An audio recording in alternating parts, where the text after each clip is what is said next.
नमस्कार साथियों, स्वागत आपका हमारे एक और नई वीडियो में, जिसके अंदर हम हरियाणा सीईटी ग्रुप डी के लिए इंपॉर्टेंट क्वेश्चंस की आपको तैयारी करवाएंगे।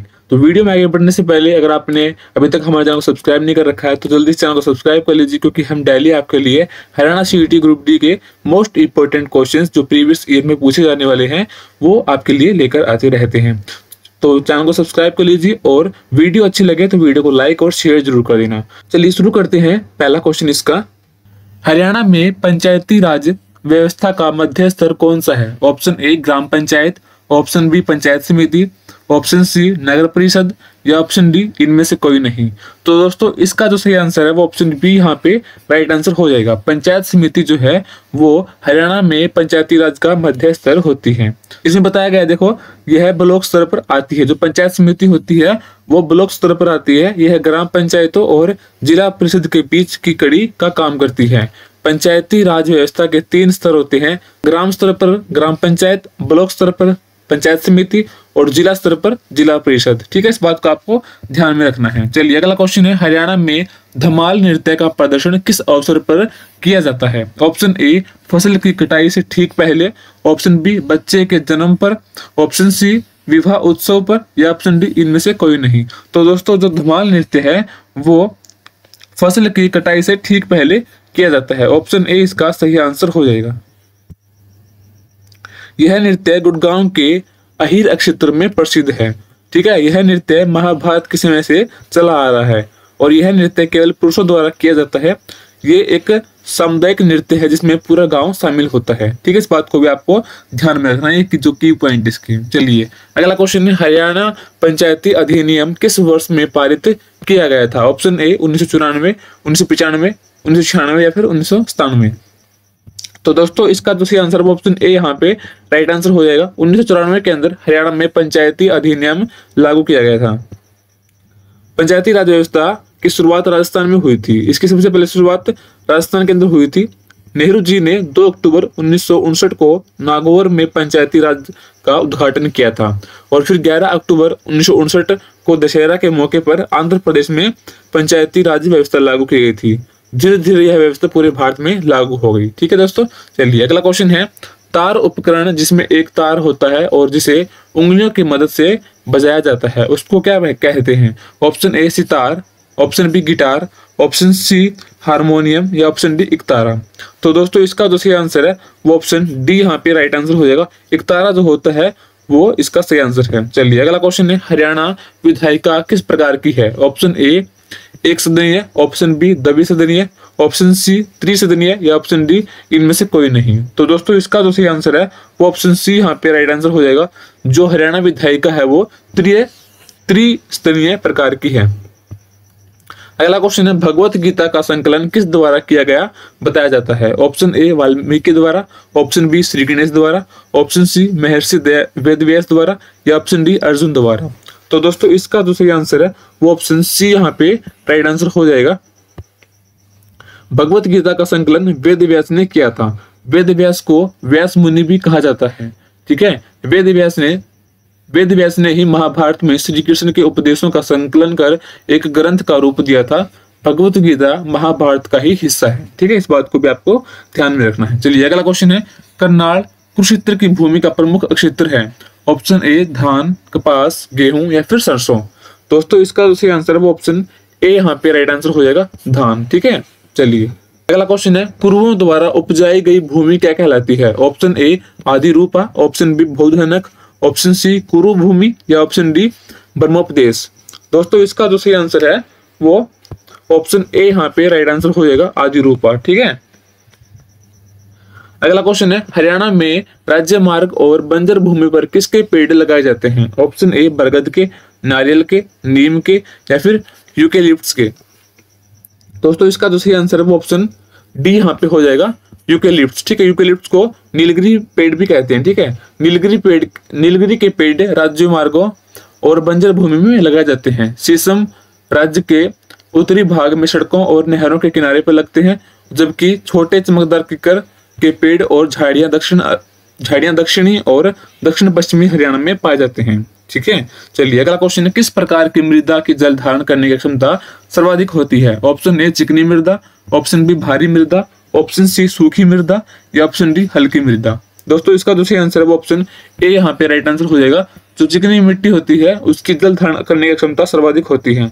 अगला क्वेश्चन है हरियाणा का राज्य पक्षी क्या है? ऑप्शन ए मोर, option B black francolin, option C काला तीतर या ऑप्शन डी ए और बी दोनों। दोस्तों इसका जो सही आंसर है वो ऑप्शन डी यहाँ पे हो जाएगा और आई थिंक यहाँ पे बी और सी आएगा। ठीक है, बी और सी दोनों, ब्लैक फ्रैंकोलिन और काला तीतर ये दोनों हरियाणा राज्य के राज्य पक्षी हैं। ठीक है, ऑप्शन डी इसका सही आंसर हो जाएगा। ऑप्शन बी और सी इसके दोनों ठीक हो जाएंगे। चलिए अगला क्वेश्चन है सितारा स्मारक किसकी समाधि है? ऑप्शन ए ताराचंद जी महाराज की, ऑप्शन बी दयानंद महाराज की, ऑप्शन सी नारायण स्वामी की या ऑप्शन डी शिवाजी की। दोस्तों इसका जो सही आंसर है वो ऑप्शन ए यहाँ पे राइट आंसर हो जाएगा। जो ताराचंद की समाधि है उसका नाम सितारा स्मारक है। चलिए अगला क्वेश्चन है शिवालिक पहाड़ी किस जिले में स्थित है? ऑप्शन ए फतेहाबाद में, हिसार में, रोहतक में या फिर अम्बाड़ा में।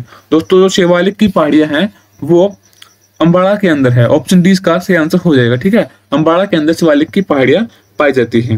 दोस्तों वीडियो में आगे बढ़ने से पहले यदि आपने अभी तक हमारे चैनल को सब्सक्राइब नहीं कर रखा है तो जल्दी से चैनल को सब्सक्राइब कर लीजिए और वीडियो अच्छी लग रही हो तो वीडियो को लाइक जरूर कर देना।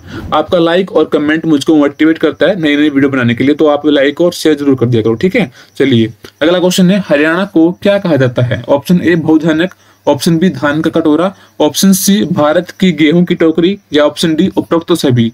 दोस्तों इसका जो सही आंसर है वो ऑप्शन डी यहाँ पे राइट आंसर हो जाएगा। भारत को इन सभी नामों से जाना जाता है। ठीक है, चलिए अगला क्वेश्चन है हरियाणा की राजधानी क्या है? इसका आंसर तो आप सभी को आता ही होगा। ठीक है, दिल्ली, चंडीगढ़, पंचकुला या फिर पंजाब। तो दोस्तों इसका जो सही आंसर है वो ऑप्शन बी यहाँ पे राइट आंसर हो जाएगा। जो हरियाणा है उसकी राजधानी चंडीगढ़ है। ठीक है, चलिए अगला क्वेश्चन है देवी भवानी अम्बा का मंदिर किस जिले में स्थित है? ऑप्शन ए भिवानी में, पंचकुला में, अम्बाड़ा में या फिर पानीपत में। दोस्तों जो देवी भवानी का मंदिर है वो अम्बाड़ा के अंदर स्थित है। ठीक है, ऑप्शन सी यहाँ पे राइट आंसर हो जाएगा। इस बात को आपको याद रखना है। चलिए अगला क्वेश्चन है कवि मालदेव हरियाणा के डैश कवि थे? जो कवि मालदेव है वो हरियाणा के किस प्रकार के कवि थे? ऑप्शन ए उर्दू के, पंजाबी के, हिंदी के या फिर हरियाणवी के। दोस्तों इसका जो सही आंसर है वो ऑप्शन सी यहाँ पे राइट आंसर हो जाएगा। जो कवि मालदेव हैं वो हिंदी भाषा के कवि थे।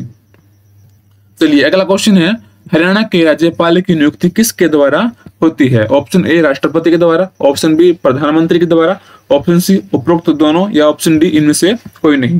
दोस्तों इसका जो सही आंसर है वो ऑप्शन ए यहाँ पे राइट आंसर हो जाएगा। राष्ट्रपति के द्वारा हरियाणा के राज्यपाल की नियुक्ति की जाती है। चलिए अगला क्वेश्चन है पृथ्वीराज रासो किसके द्वारा लिखा गया था? Option A Chandbardai, option B Harshvardhan, option C Abul Fazal या ऑप्शन डी बलबन। दोस्तों इसका जो सही आंसर है वो ऑप्शन ए यहाँ पे राइट आंसर हो जाएगा। चंद्रबरदाई द्वारा पृथ्वीराज रासो लिखा गया था। चलिए अगला क्वेश्चन है हरियाणा किसे शुरू करने वाला पहला राज्य है? ऑप्शन ए महिला पुलिस स्वयंसेवक, ऑप्शन बी हर घर बिजली, ऑप्शन सी भू जल मानचित्र या ऑप्शन डी उपरोक्त सभी।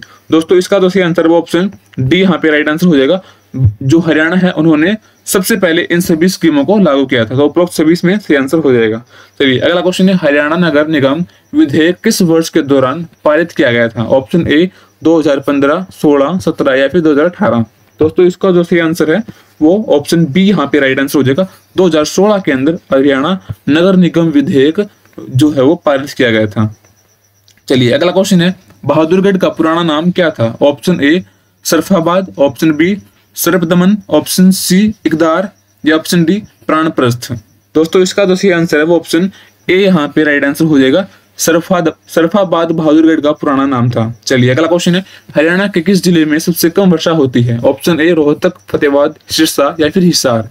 दोस्तों इसका जो सही आंसर है वो ऑप्शन सी यहाँ पे राइट आंसर हो जाएगा। सिरसा के अंदर हरियाणा में सबसे कम वर्षा होती है। चलिए अगला क्वेश्चन है हरियाणा खादी एवं ग्रामोद्योग बोर्ड की स्थापना किस वर्ष हुई थी? ऑप्शन ए 1968, 1969, 1970 या 1971 में।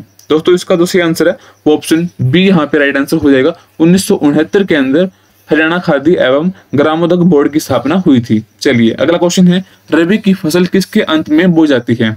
ऑप्शन ए अगस्त के अंत में, ऑप्शन बी सितंबर के अंत में, ऑप्शन सी अक्टूबर के अंत में या ऑप्शन डी नवंबर के अंत में। दोस्तों इसका जो सही आंसर है वो ऑप्शन सी यहाँ पे राइट आंसर हो जाएगा। अक्टूबर के अंत में रबी की फसल बो जाती है। दोस्तों रबी की कौन कौन सी फसल होती है, किन्हीं 2-3 फसलों के नाम आप कमेंट बॉक्स में जरूर लिखना, ठीक है, ताकि आपको पता चले कि कौन कौन सी फसल जो है वो रबी की फसलें हैं। तो इस बात को आपको कमेंट में करना है, 2 फसलों का नाम है उनको आपको कमेंट कर देना है। चलिए अगला क्वेश्चन है, विश्व का सबसे छोटा व सबसे चौड़ा राष्ट्रीय राजमार्ग कहाँ पर बनेगा?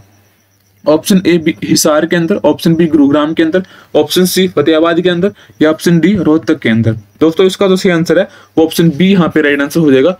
गुरुग्राम के अंदर विश्व का सबसे छोटा और सबसे चौड़ा राष्ट्रीय राजमार्ग बनेगा। चलिए अगला क्वेश्चन है, हरियाणा डैश के बीच स्थित है? जो हमारा हरियाणा है वो किसके बीच में स्थित है ये आपको बताना है। 4 ऑप्शन आपके दे रखे हैं और इसका जो सही आंसर है वो ऑप्शन ए यहाँ पे राइट आंसर हो जाएगा, ठीक है। चलिए अगला क्वेश्चन है, हरियाणा के ख्वाबजहां अहमद अब्बास द्वारा निर्मित फिल्मों में क्या शामिल नहीं है? Option A Anhoni, option B Neetanagar, option C Munna, या ऑप्शन डी धरती के लाल। दोस्तों इसका जो सही आंसर है वो ऑप्शन बी यहाँ पे राइट आंसर हो जाएगा। जो नीचानगर है वो हरियाणा के ख्वाबजहां अहमद अब्बास द्वारा निर्मित फिल्म नहीं है। चलिए अगला क्वेश्चन है, प्राणप्रस्थ निम्नलिखित जिले में से किसका नाम है? ऑप्शन ए फरीदाबाद, पलवल, पानीपत, या फिर गुरुग्राम। दोस्तों इसका जो सही आंसर है वो ऑप्शन सी यहाँ पे राइट आंसर हो जाएगा। जो पानीपत है उसको प्राणप्रस्थ के नाम से भी जाना जाता था। चलिए अगला क्वेश्चन है, हरियाणा के किस जिले में अधिकतम वन नक्षत्र उपलब्ध हैं? ऑप्शन ए पानीपत में, सिरसा में, हिसार में, या फिर यमुनानगर में। दोस्तों इसका जो सही आंसर है वो ऑप्शन डी यहाँ पे राइट आंसर हो जाएगा। यमुनानगर के अंदर हरियाणा में सबसे अधिकतम वन नक्षत्र उपलब्ध है, ठीक है दोस्तों। चलिए अगला क्वेश्चन है, हरियाणा का कुल क्षेत्रफल कितना है? ठीक है, ये क्वेश्चंस आपके लिए, इसका आंसर आपको कमेंट बॉक्स में लिखना है। दोस्तों हरियाणा का कुल क्षेत्रफल कितना है? 4 ऑप्शन आपके सामने दे रखे हैं, इनमें से जो भी सही आंसर आपको लगता है उसको आपको कमेंट बॉक्स में लिख देना है, ठीक है दोस्तों। आज की वीडियो में सिर्फ इतना ही। अगर आपको वीडियो अच्छी लगी वीडियो को लाइक कर देना, और चैनल पे पहली बार आए हो और अभी तक आपने हमारे चैनल को सब्सक्राइब नहीं कर रखा है तो जल्दी चैनल को सब्सक्राइब कर लीजिए, क्योंकि हम आपके लिए डेली हरियाणा सीईटी के क्वेश्चंस की वीडियो लेकर आते रहते हैं, ठीक है। तो आप इनको मिस ना कर पाओ, इसलिए चैनल को सब्सक्राइब जरूर कर लेना। वीडियो अच्छी लगे वीडियो को लाइक और शेयर जरूर कर देना। अगर आप लाइक कमेंट शेयर करोगे तो उससे मुझको मोटिवेशन मिलता है, ताकि मैं आपके लिए डेली न्यू वीडियो लेकर आता रहूंगा, ठीक है। बाकी मिलते हैं आपसे अगली वीडियो में, तब तक के लिए बने रहे। Thanks for watching.